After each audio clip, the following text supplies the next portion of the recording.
नमस्कार दोस्तों, स्वागत है आपका हमारे चैनल टेल्स बाय यशु पर। यहाँ पर आपको मिलेंगी रोचक और सस्पेंसफुल कहानियाँ। अगर आपको यहाँ पर हमारी कहानियाँ पसंद आती हैं तो कृपया करके आप हमारी वीडियोस को लाइक करें, इसको अपने दोस्तों को साथ शेयर करें और साथ के साथ अपना कमेंट करना ना भूलें। अगर आप इस चैनल पर नए हैं तो कृपया करके इसे सब्सक्राइब भी करें। आपका ज़्यादा समय न लेते हुए चलो आज की कहानी को शुरू करते हैं।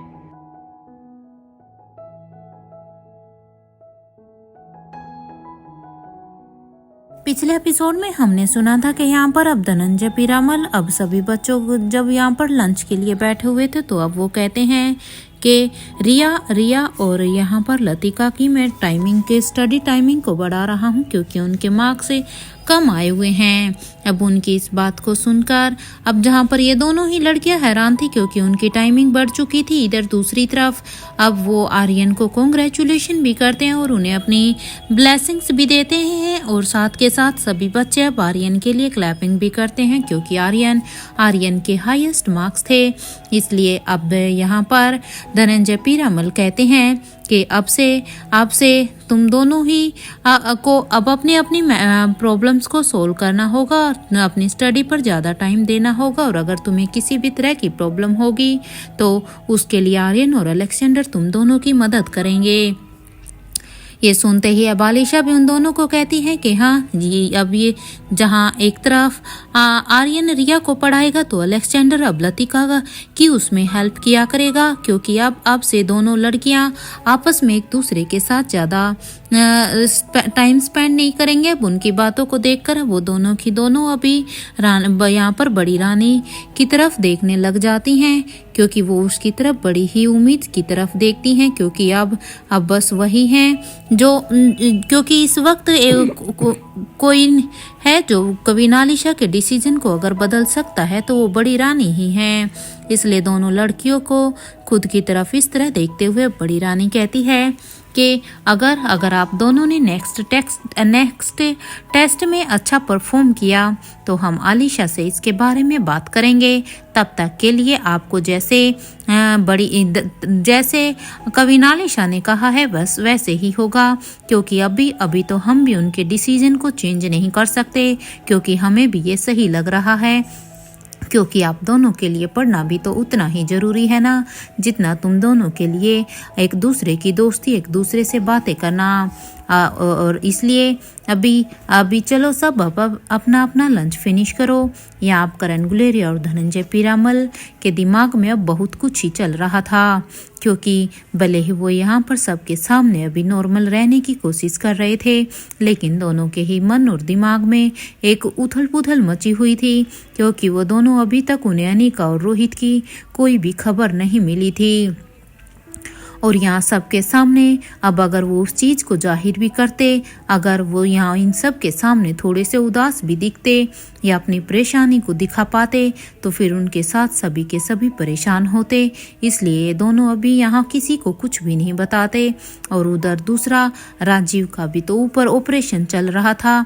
अगर आलिशा को इसके बारे में पता चल गया तो वो आलिशा को क्या जवाब देंगे क्योंकि आलिशा जब राजीव का पहले दुश्मनों ने वो सब हाल किया था उसके बाद जब तक राजीव होश में नहीं आए थे तब तक आलिशा उन्हीं के ही पास थी। तो अगर उन्हें अब फिर से पता चल गया तो फिर वो क्या कहेंगे कि आखिर राजीव के साथ क्या हुआ। वहीं दूसरी तरफ इधर पेरिस की जेल में शीला और दमयंती को एक ही जेल में यहाँ पर पेरिस के स्पेशल डिपार्टमेंट के द्वारा रखा गया था। यहाँ शीला अब दमयंती से कहती है कि यहाँ से बाहर निकलने का कोई तो रास्ता ढूंढना ही होगा। मुझे तो उस सर जी पर बिल्कुल भी भरोसा नहीं है कि वो अब हमें यहाँ से निकलवाएंगे भी या नहीं क्योंकि जिस तरह से अब ये मिशन भी फेल हुआ है तो मुझे नहीं लगता कि अब वो हमें यहाँ से निकलवाएंगे वो हमारी अब किसी भी तरह की मदद कर सकते हैं। शीला की इस बात पर अब दमयंती देवी कहती है कि महेंद्र तो यहाँ से शायद निकल भी जाएगा क्योंकि उसके तो राजमहल के साथ अपने कुछ कॉन्टैक्ट्स हैं लेकिन हम दोनों यहाँ से कैसे निकलेंगे। हमारे तो यहाँ पर पेरिस में कोई कॉन्टैक्ट्स भी तो नहीं है। अब उसकी ये बात सुनते ही अब शीला कुछ देर तक तो कुछ सोचने लगती है और कुछ देर के बाद अब वो दमयंती देवी से कहती है, हाँ एक रास्ता है। अगर रानी साहिबा ने इन सभी को कह दिया ना हमें छोड़ने के लिए, तो ये लोग हमें छोड़ देंगे क्योंकि उसके लिए हमें रानी साहिबा की ही परमिशन चाहिए होगी। अब शीला की ये बात सुनते ही अब दमयंती देवी कहती है, तुम्हारा दिमाग तो ठिकाने है ना। अरे भला वो हमें क्यों यहाँ से छुड़वाएगी, उल्टा वो तो हर मुमकिन कोशिश करेगी कि हमें कड़ी से कड़ी यहाँ पर सजा मिले। तुम कौन से सपने देख रही हो दिन में भी। अब दमयंती की इस बात को सुनकर अब शीला कहती है, नहीं नहीं ऐसा नहीं होगा, मेरे पास इसके लिए एक रास्ता है। अब शीला की ये बात सुनते ही अब दमयंती देवी अब शीला की तरफ देखने लगती है और अब वो उससे कहती है, क्या क्या कहना चाहती हो तुम। अब तुम्हारे इस सातिर दिमाग में अब कौन सी चाल चली है। देखना कभी ये चाल हम दोनों के ऊपर ही भारी ना पड़ जाए। अब दमयंती की इस बात पर अब शीला कहती है कि पहले तुम मेरे आइडिया तो सुन लो, उसके बाद ही बताना कि मेरी चाल ठीक है या नहीं। अब शीला की इस बात को सुनकर अब दमयंती कहती है, हाँ ठीक है बोलो फिर देखते हैं। इधर अब दमयंती की इस बात को सुनकर शीला कहती है कि तुम्हारी ग्रैंड डॉटर लतिका अब हमें यहाँ से निकाल सकती है, क्योंकि अब केवल एक वही जरिया है जिसके द्वारा हम यहाँ से निकल सकते हैं। अब तो तुम समझ रही हो ना कि मेरे कहने का मतलब क्या है। अब शीला की इस बात पर अब दमयंती देवी कहती है, देखो शीला, यहाँ इस जेल में तो मैं भी नहीं रहना चाहती हूँ, मैं भी यहाँ से बाहर निकलना चाहती हूँ और यहाँ से बाहर निकलने का यही रास्ता है, तो मुझे ये रास्ता भी मंजूर है, लेकिन मेरी एक शर्त है। अब शीला दमयंती की इस बात पर अब शीला कहती है कि क्या शर्त है अब तुम्हारी। अब तुम जब यहाँ से तुम भी निकलना चाहती हो और मैं भी, तो फिर तुम क्यों ये शर्त लगाना चाहती हो। एनीवे बताओ मुझे क्या शर्त है, क्या कंडीशन है तुम्हारी। ये कहते हुए ही अब शीला दमयंती को ही देखने लगती है। इधर शीला को खुद की तरफ ऐसे देखता हुआ देखकर अब दमयंती देवी अपनी बात को आगे बढ़ाते हुए कहती है, सब्र करो शीला, मैंने कुछ सोचा है। जहाँ एक तरफ इन दोनों के बीच में ये सारी ही बातें हो रही थी, तो वहीं दूसरी तरफ एक ऑफिसर अपने सीनियर के पास जाता और अब वो सीनियर से कहता है कि sir we need to talk our queen about Mahendra Piramal. अब उसकी इस बात पर उसका सीनियर कहता है कि don't worry, I will talk our queen, let's see will decide about mister Mahendra Piramal. यहाँ जेल में इनके बीच ये सभी बातें हो ही रही थी, तो वहीं दूसरी तरफ इंडिया में मारवा हाउस में सुहासिनी मारवा अपनी केयरटेकर लीला को अब आवाज़ लगा रही थी। उस आवाज़ को सुनकर अब यहाँ पर उसकी केयरटेकर अब उसके पास आकर कहती है, क्या हुआ है मैडम, आपने बुलाया। अब अपनी केयरटेकर की इस बात पर अब सुहासिनी मारवा कहती है, रोहित और अनिका मेरा फ़ोन नहीं उठा रहे हैं, मैंने कितनी बार ही उन्हें कॉल किया है, पता नहीं कहाँ हैं दोनों। उन्हें लेकर मेरा मन बहुत ही घबरा रहा है, पता नहीं वो सही भी होंगे या नहीं, क्योंकि मैं सच में मुझे कुछ ठीक नहीं लग रहा है।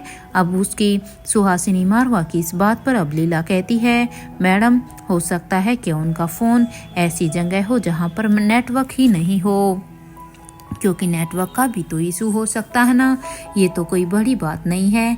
अब लीला की इस बात पर अब सुहासिनी मारवा कहती है कि हाँ हो तो सकता है, मैं एक काम करती हूँ, मैं हमारे घर के पंडित जी से इसके बारे में बात करती हूँ, उन्हें लेकर वो ज़रूर कोई ना कोई उपाय बताएंगे। इस बात पर अब लीला कहती है, मैडम आजकल के बच्चे ये सब कहाँ मानते हैं, वो आज सब मॉडर्न ज़माने के बच्चे हैं, वो टेक्नोलॉजी के साथ जीते हैं, टेक्नोलॉजी के साथ सोते हैं, तो उन्हें इन सब चीज़ों से कोई फ़र्क ही नहीं पड़ता। लीला की इस बात पर अब सुहासिनी मारवा कहती है, रोहित और अनिका माने या ना माने, मैं बुढ़िया तो मानूंगी, क्योंकि मैं अपने बच्चों की सलामती के लिए मुझे जो भी होगा मैं वही करूंगी। ये कहते हुए ही सुहासिनी मारवा अब अपने फ़ोन से अपने घर के पंडित जी का नंबर डायल करने ही वाली थी कि तभी उसके फ़ोन पर अब भूमिका का कॉल आ रहा था। भूमिका के फोन को देखकर अब सुहासिनी मारवा को एक जल्दी से होप होती है कि शायद भूमिका को कुछ पता होगा, इसलिए अब वो जल्दी से भूमिका का फोन उठाकर कहती है, कैसी हो तुम बेटा? और क्या रोहित और अनिका से तुम्हारी बात हुई है? क्योंकि सुहासिनी मारवा को तो रोहित और अनिका की चिंता हो रही थी, इसलिए उसने सीधे ही भूमिका से उनके ही बारे में पूछा। ये सब कहने के बाद अब सुहासिनी मारवा अब एकदम से खामोश हो जाती है, क्योंकि अब वो भूमिका के बोलने का इंतजार करती है। उन्हें अब सामने से तब आवाज आती है, दादी माँ ये क्या बात हुई?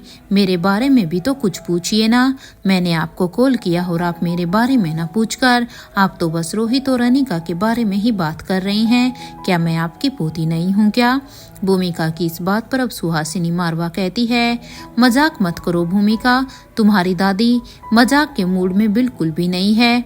ये तुम भी जानती हो कि मैं तुम्हारी भी कितनी केयर करती हूँ, इसलिए अभी मैंने तुमसे जो पूछा है तुम मुझे बस अब वही बताओ। अब अपनी दादी की बात सुनकर अब भूमिका कहती है, दादी माँ वो दोनों ठीक होंगे। इस बात पर अब सुहासिनी मारवा कहती है, क्या तुम्हारी बात नहीं हुई है उनसे, या तुम्हारी बात हुई है उन दोनों से? इस बात पर अब भूमिका कहती है, हाँ वो कुछ दिनों पहले हुई थी मेरी उनसे बात।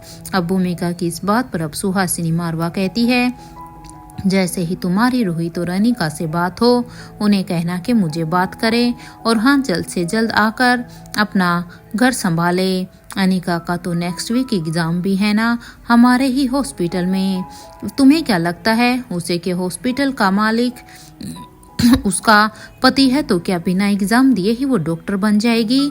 अब उसकी इस बात पर अब भूमिका कहती है कि ऐसा नहीं है दादी माँ, आई एम श्योर अनिका अपनी पढ़ाई कर रही होगी। भूमिका की इस बात पर अब सुहासिनी मारवा कहती है कि और तुम क्या तुम्हारा मन नहीं है घर आने का? माना कि तुम दुनिया भर में हमारा नाम रोशन कर रही हो, लेकिन इसका ये मतलब भी तो नहीं है ना बेटा कि तुम इतने वक्त तक घर से दूर रहो, हम सब से दूर रहो। अब अपनी दादी माँ की ये बात सुनते ही भूमिका कहती है, दादी माँ मेरा काम हो चुका है, कुछ ही दिनों में मैं वापस आ जाऊंगी। और हाँ अनिका और रोहित की टेंशन मत लो, अपना ख्याल रखना, बाय। इस बात पर अब सुहासिनी मारवा भी बाय बोलकर अब फोन को डिस्कनेक्ट कर देती है, और अब वो लीला से कहती है, ये लड़की भूमिका कुछ भी बोले, मैं तो बस सबसे पहले एक बार पंडित जी से ही जरूर बात करूंगी। मुझे कुछ ठीक नहीं लग रहा है, मुझे लग रहा है बच्चों के ऊपर कोई मुसीबत आई हुई है। एक तो इस रोहित की याददाश्त जा चुकी है, ऊपर से अब पता नहीं क्यों मुझे कुछ ठीक नहीं लग रहा, मुझे फिर से वैसी ही बेचैनी हो रही है जैसे तब हुई थी जिस समय अनिका की याददाश्त गई थी। ये सुनते ही अब लीला कहती है, हाँ मैडम आप सही कह रही हो, हमें एक बार पंडित जी से बात जरूर करनी चाहिए। इस बात पर अब सुहासिनी मारवा एक गहरी सोच में चली जाती हैं। तो वहीं दूसरी तरफ मनाली में बने एक घर में हंसराज मारवा और पंकज मारवा मिस्टर कमल डोगरा को अब थैंक यू कहते हैं। वो दोनों अब उनसे कहते हैं, थैंक यू भाई, अगर तुमने पीछे से गोली नहीं चलाई होती ना तो हम सभी का वहां से भागना इम्पॉसिबल था। उनकी इस बात पर अब कमल डोगरा कहते हैं, तुम सबको तो सर जी का शुक्रिया करना होगा, अगर वो नहीं आते ना तो हमारा बचना इम्पॉसिबल ही था, फिर तो हमें कोई भी नहीं बचा सकता था। अब उसकी ये बात सुनते ही अब पंकज मारवा कहते हैं, क्या फ़ायदा हुआ उनके आने का, वो दोनों तो फिर से कैद हो गए ना। और भाई वो फाइटर कौन थी जिसने अक्षय वर्मा को तो बचा ही लिया था, साथ ही साथ उसने सर जी को भी रोकने में कामयाब हो गई थी। वो अनिका गुलेरिया को किसी भी कीमत पर सर जी के साथ जाने नहीं दिया था। इस बात पर अब कमल डोगरा कहते हैं कि एक बार अनिका गुलेरिया सर जी के हाथ लग जाते ना, उसके बाद तो आकाश गुलेरिया और वो धनंजय पीरामल को कैद करने में हमें और उस आलिशा पीरामल को कैद करने में हमें ज्यादा वक्त नहीं लगता। आखिर कौन थी वो? इस बात पर अब हंसराज मारवा कहते हैं, वो जो कोई भी होगी उसका चेहरा सिर्फ अनिका और रोहित ने ही देखा होगा, लेकिन आखिर कौन होगी वो औरत जिसे देखकर तो खुद वो दोनों भी शॉक हो गए थे। यहाँ पर ये तीनों भी आपस में ही बातें कर रहे थे। तो वहीं दूसरी तरफ हिमालय रीजन में सर जी अपनी गुफा से बाहर निकलकर कुछ सोच रहे थे। वो अपने मन में कहते हैं कि लगता है कुछ दिनों का आराम लेकर अभी अपनी ताकत को फिर से बढ़ाना चाहिए। इसके बाद ही हम आगे की अब प्लानिंग कर सकते हैं। आज इतने सालों में पहली बार मेरे फाइटर्स को किसी ने इतनी बुरी तरह से हराया है, लेकिन इस बार नहीं। इस बार मेरी सेना सिर्फ इंसानों की नहीं बल्कि अब वो ये कहते हुए ही सर जी अब वो अपनी सोच को यहीं पर ही रोक देते हैं और अब वो आगे सोचने लगते हैं और अब वो अपने मन में ही कहते हैं मैंने मिस कर दिया। क्या मंजर होगा वो जब अनिका गुलेरिया के सामने उसके ही नाना ने उसके पति को मारा था। वाह, बहुत अच्छा, बहुत अच्छी। उम्मीद करता हूँ कि ये दोनों पति और पत्नी सिकंदर और स्वाति के पास ही चले जाएं तो अच्छा होगा। चाहे हम ये मिशन भले ही हार गए हों, लेकिन हाँ, वो रोहित और अनिका अगर रास्ते से हट चुके हों तो इससे अच्छी गुड न्यूज़ तो कोई हो ही नहीं सकती। रोहित मारवा, मैंने आपके खून के रिश्ते को नहीं बख्शा तो तुम क्या चीज हो? तुम्हें और तुम्हारी पत्नी को तो मरना ही था। ये कहते हुए ही सर जी अब जोर जोर से हंसने लगते हैं, क्योंकि उन्हें अभी भी यही लग रहा था कि रोहित और अनिका अब तक शायद खत्म हो चुके होंगे, क्योंकि जिस तरह से उनके ऊपर वार हुए थे उस तरह से उनका बचना अब नामुमकिन था। उनकी हंसी अब वहाँ गूंज रही थी। उनकी हंसी आसपास खड़े सभी को अगर वहाँ पर कोई होता तो उसे सुनाई दे। वहीं दूसरी तरफ इधर पेरिस के पास बने एक गांव में एक औरत अभी सो रही थी। वो अभी सपना ले रही थी और सपने में वो देख रही थी कि 6 साल की उम्र में ही उसके घर को जला दिया गया था। उसका पूरा का पूरा परिवार उस आग में जलकर राख हो चुका था और वो वहां पर अकेली चीख रही थी, चिल्ला रही थी कि कोई उसके परिवार को बचाओ। उस दिन उसे लगा था कि उसने अपनी पूरी की पूरी फैमिली को ही खो दिया है। वो अब इसलिए जैसे ही अब वो इन सपनों में थी वो तभी उसकी आंखें खुल जाती और अब वो घबरा कर एकदम से उठकर बैठ जाती हैं। उसके माथे पर पसीना था। अपनी जगह से उठकर अब वो औरत विंडो के पास जाती है। वो बहुत ही घबराई हुई लग रही थी और अब वो अपने मन ही मन में सोचती है, आखिर कब तक मुझे ये सपने आएंगे? कितने साल हो गए हैं उस हादसे को। वो औरत अभी अपने पुराने ख्यालों में चली जाती है। उसे याद था कि जब उसने अपनी किस्मत को अपना लिया था कि तभी उसकी जिंदगी में आयशा की माँ आई थी और पहली बार जब वो आयशा से मिली थी उस औरत ने उस लड़की से कहा था कि ये तुम्हारी बहन है, तुम दोनों बहनें हो। ये सुनते ही वो बच्ची कहती है ये मेरी बहन है। इस बात पर वो औरत कहती है, हाँ ये तुम्हारी बहन है, लेकिन एक बात याद रखना, तुम दोनों बहनें हो। ये बात सिर्फ एक दूसरे तक ही रखना। ये बात दुनिया को कभी भी पता नहीं चलनी चाहिए। एक बात याद रखना, जब तुम इस रूम से बाहर जाओगी तो आयशा रूम के अंदर रहेगी और जब आयशा बाहर जाएगी तो तुम अंदर रहोगी। ये सुनते ही उस लड़की ने कहा कि आयशा तो मुझसे अलग दिखती है, हम एक जैसी नहीं हैं। इस बात पर अब वो औरत कहती है, तुम इस बात की चिंता बिल्कुल भी मत करो, मैं सब कुछ संभाल लूंगी। मुझे एक मैजिक आता है, लेकिन मेरे इस मैजिक के बारे में तुम और आयशा किसी से भी नहीं कहोगी। और एक बात, जब तुम बाहर निकलोगी तो तुम आयशा को सब कुछ बताओगी कि तुमने दिन भर क्या क्या किया है और ये नियम तुम दोनों पर ही लागू होगा, ना सिर्फ तुम पर। अब उस औरत की ये बात सुनते ही वो बच्ची कहती है, आप मेरी भगवान हो, आपके लिए तो मैं कुछ भी कर सकती हूँ, क्योंकि मेरी तो पूरी दुनिया ही उसे आग में खत्म हो चुकी है। मुझे अब कोई कुछ समझ में ही नहीं आ रहा। वो तो आपने मुझे संभाल लिया। ये सारी ही बातें सोचते हुए ही अब उस औरत की आंखों में आंसू आ जाते हैं। वो अब आसमान की तरफ देखते हुए कहती है, मुझे माफ कर दीजिए माँ, मैं आपके लिए कुछ भी नहीं कर पाई। जब आपको मेरी ज़रूरत थी मेरे पास उस समय 2 ही ऑप्शन थे और उस वक्त मैंने अपने प्यार की याद के साथ गुमनामी की ज़िंदगी चुनी है।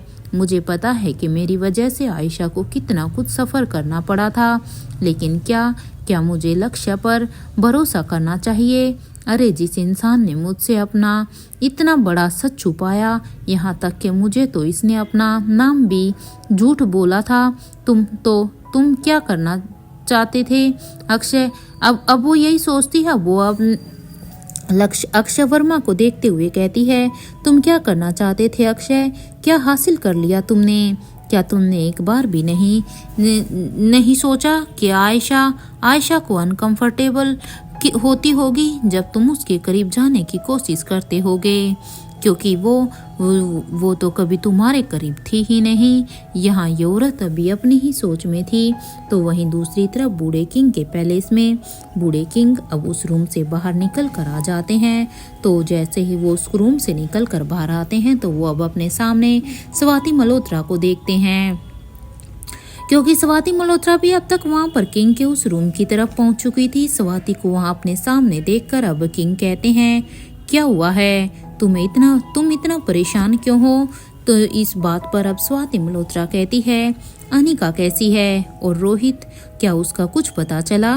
स्वाति मल्होत्रा की इस बात पर अब बूढ़े किंग कहते हैं, रोहित का पता तो मुझे नहीं है। समझ में ही नहीं आता है कि रोहित कहाँ गया। मेरे आदमियों ने भी रोहित को ढूंढने की बहुत ही कोशिश की थी और धनंजय के लोगों ने भी उसे। वो तो अभी तक ढूंढ ही रहे हैं, लेकिन अभी तक रोहित का कुछ पता ही नहीं चला है। एक बार बस अनिका को होश आ जाए, उसके बाद ही हमें उसके बारे में कुछ पता चल सकता है कि आखिर वहां पर क्या हुआ था। अब किंग की इस बात को सुनकर अब स्वाति मल्होत्रा कहती है, अब कैसी तबीयत है अनिका की?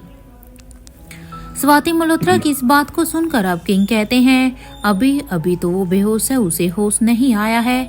उसे होश आने में थोड़ा सा समय लगेगा, लेकिन हाँ, जब मैं उसकी सर्जरी कर रहा था तो उसे कुछ सेकंड के लिए तभी बीच में ही होश आया था।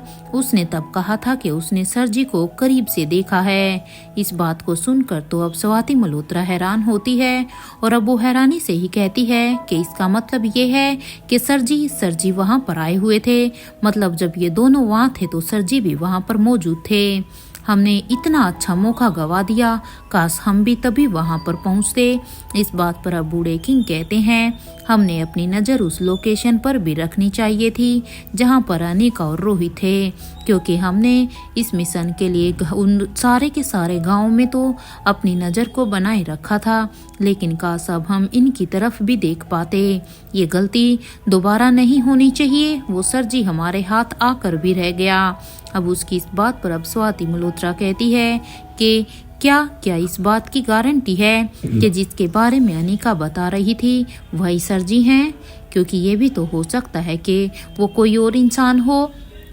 स्वाति मल्होत्रा की ये बात सुनते ही अब बूढ़े किंग कहते हैं, हाँ, हो तो सकता है ये भी, और वैसे भी मेरे ख्याल से उसके सभी आदमी अब हमारी कैद में हैं। अगर हमने एक बार किया ना तो वो बौखला जाएगा और वो कोई तो ऐसी गलती जरूर करेगा, क्योंकि जब इंसान बौखलाहट में होता है तो वो अपने दिमाग से काम नहीं कर पाता और वो फिर कोई ऐसी गलती कर जाता है जिसकी वजह से वो पकड़ में आता है। अब किंग की इस बात पर अब स्वाति मल्होत्रा कहती है, क्या बच्चों को मेरे पैलेस में शिफ्ट कर दें? अब स्वाति की इस बात पर किंग कहते हैं कि वहां पर जब वो अपने मोम और डैड को ढूंढेंगे तो फिर क्या कहेंगे? कहाँ हैं उनके मोम डैड? तुम उनके सामने तो जॉन और रैनी को नहीं ला सकती हो ना, क्योंकि तीनों ही बच्चे अब उन दोनों को पहचान जाएंगे कि ये उसके मोम और डैड नहीं बल्कि ये जॉन और रैनी हैं। इस बात को सुनकर अब स्वाति मल्होत्रा कहती है, मैं एक बार अनिका से क्या मिल सकती हूँ, क्योंकि मैं एक बार अनिका से मिलना चाहती हूँ, उसे देखना चाहती हूँ। स्वाति मल्होत्रा की इस बात को सुनकर कहते हैं, मैं समझ सकता हूँ कि तुम एक माँ हो, लेकिन तुम्हें अभी अपनी इस इमोशंस को थोड़ा सा रोकना होगा।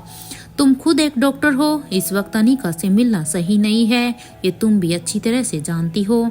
यहाँ मेरी स्टैचू अभी अनिका का ख्याल रख लेगी। तुम अभी बस मेरे साथ चलो। ये कहते हुए ही किंग अब आगे की तरफ जाने लगता है, तो वहीं स्वाति भी अब उसके पीछे पीछे जाने लगती है। वहीं दूसरी तरफ राजमहल में चिराग और अब्दुल दोनों ही अभी हॉल में आ जाते हैं और वो कवि नालिशा से कहते हैं, रानी साहिबा, रोहित सर का फोन आया था कि वो अब सभी को पैलेस में शिफ्ट करने के लिए कह रहे हैं। अब उनकी इस बात पर अब धनंजय पीरामल, जो कि वहीं पर ही मौजूद थे, वो कहते हैं कि यहाँ पर क्या प्रॉब्लम है? सबके रहने से इस बात पर अब करण गुलेरिया भी कहते हैं कि समझा करो दोस्त, मेरे ख्याल से हमें रोहित की बात अभी के लिए मान लेनी चाहिए। इस बात पर अब धनंजय पीरामल करण गुलेरिया को घूर घूर कर देखते हैं और अब वो उसके कान में कहते हैं, ये क्या नया है, हमें तो खुद राजीव ने बताया था ना कि रोहित को खाई के से धक्का दे दिया गया है। इस बात पर अब करण गुलेरिया कहते हैं, डोंट वरी, मैं भी इस बात से हैरान हूँ, मुझे भी समझ में नहीं आ रहा कि जब हम रोहित को इतना ढूंढ चुके हैं और हमें वो नहीं मिल रहा है तो रोहित ने ये कैसा इंस्ट्रक्शन दिया। डोंट वरी, मैं भी जा रहा हूँ, एक बार अनिका और रोहित को अपनी आंखों से देख लूं कि वो वहां पर पैलेस में है या नहीं। इसके बाद ही हम कुछ सोच सकते हैं, क्योंकि हमने अभी तक पैलेस में तो उन्हें देखा ही नहीं है। उनकी इस बात पर अब धनंजय पीरामल कहते हैं कि ठीक है, फिर मैं यहाँ पर हूँ, राजीव को कुछ नहीं होने दूंगा।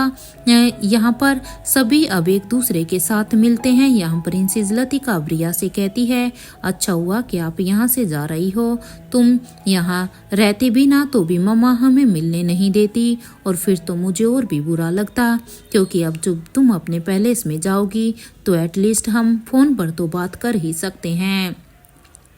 इस बात को सुनकर अब लतिका अब्रिया लतिका को गले लगा लेती है और अब्रिया भी उसे बाय बोलकर अब वहां से जाने लगती है।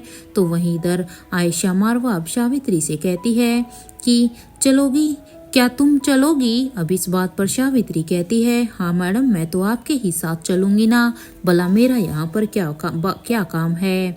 अब सावित्री की इस बात पर अब करण गुलेरिया कहते हैं, सावित्री आप सभी को लेकर जाइए, मैं कैलाश अधिकारी के साथ बाद में आ जाऊंगा। अब करण की ये बात सुनते ही अब्रिया अब सीधे ही धनंजय पीरामल से कहती है, दादू मेरे कपड़े वैसे ही रहने देना, मेरा जब मन करेगा मैं यहाँ पर आकर अपने कपड़े लेकर जाऊंगी, क्योंकि अभी मैं अपना यहीं पर सामान छोड़ कर जा रही हूँ। उसकी इस बात पर अब करण गुलेरिया कहते हैं, आप सभी जाइए, मैं आप सभी के कपड़े और बुक्स को लेकर आ जाऊंगा या मैं उन्हें किसी के हाथ वहां तक भिजवा दूंगा। आप अपने सामान के बारे में बेटा चिंता मत कीजिए। अब अपने नानू की ये बात सुनते ही जहाँ रिया खुश हो जाती है, वही ये बात सुनते ही आयशा मारवा कहती है, मुझे कुछ याद आ गया है, मैं बस एक बार वो लेकर आती हूँ। अब आयशा की इस बात पर अब रिया कहती है, इट्स ओके दादी माँ, कोई नहीं चुराएगा, क्योंकि नानू ने कहा है ना कि वो हमारा सबका सामान वहां तक भिजवा देंगे। तो जब हम सबका सामान वहां पर आएगा तो दादी माँ आपका भी सामान नानू वहां तक भिजवा ही देंगे, इसलिए आप बेफिक्र रहिए। और वैसे भी ये राजमहल है, यहाँ पर कोई चोरियां नहीं होती है। आपका सामान अगर वहां पर पहुंचा भी नहीं तो आपका सामान पूरी तरह से सेफ रहेगा। अब आयशा अब्रिया की ये बात सुनकर आयशा मारवा भी हाँ में अपना सिर हिला देती है, लेकिन वो ऐसे ही किसी के भी भरोसे अपने उस कीमती सामान को नहीं रख सकती थी, क्योंकि वो अच्छी तरह से जानती थी कि उसके साथ उसकी इमोशंस जुड़ी हुई हैं। इधर अभी रिया अब सबको ही गले लगाकर मिलती है, वो बड़ी रानी से गले लगती है और साथ के साथ कभी नालिशा से भी। कभी नालिशा के गले लगते हुए अब रिया कहती है, मासी आप प्लीज पैलेस में आते रहिएगा और हाँ मेरी फ्रेंड को भी अपने साथ ही लेकर आइएगा। रिया की इस बात को सुनकर अब कभी नालिशा कहती है, हाँ क्यों नहीं, भला मैं कौन होती हूँ आप दोनों फ्रेंड को अलग करने वाली। अब ये सब कहते ही अब रिया अब उसे एक जोर का हक कर लेती है। इधर कभी नालिशा भी अब उस रिया को गले लगाकर अब वो उसके सिर पर अब अपना हाथ रखती है। रिया के गले लगने के बाद इधर आर्यन और अलेक्जेंडर भी अब उन सभी को ही ग्रीट करते हैं, उन सभी को ही बाय बोलते हैं।